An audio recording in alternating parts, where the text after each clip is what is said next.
મારા હૃદયમાં ભગવાન બેઠો છે એ ભાવના જો ચોખ્ખી હોય ને આપણામાં, તો મારે નશાકારક વસ્તુ મારા પેટમાં ન નાખવી જોઈએ.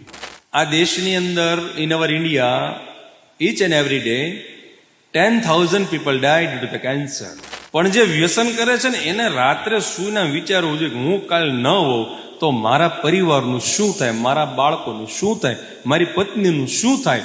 આવું એકવાર મનમાં વિચારીને બેસે ને તો એને સવાર થાય એમ થઈ જાય ખરેખર આ વ્યસન ન કરે. આ ધારે તો આ દેશની નારી શક્તિ કરી શકે, તમારા હાથમાં છે. પછી તમે એમ કહો અમારું કઈ માનતા નથી, એવું તેમ તમારે હઝળ થવું પડે, મક્કમ થવું પડે. બેનો ધારે તો પુરુષ રોડે રખડતો થઈ જાઓ, 100% છે. હા, ધારે તો જગદંબા છે ને ધારે તો કાલિકા છે. તેથી આપણે સહિયારો પ્રયાસ કરીએ કે બની શકે તો આપણા ઘરની અંદર કોઈને વ્યસન ન. મારા હૃદયમાં ભગવાન બેઠો છે એ ભાવના જો ચોખ્ખી હોય ને આપણા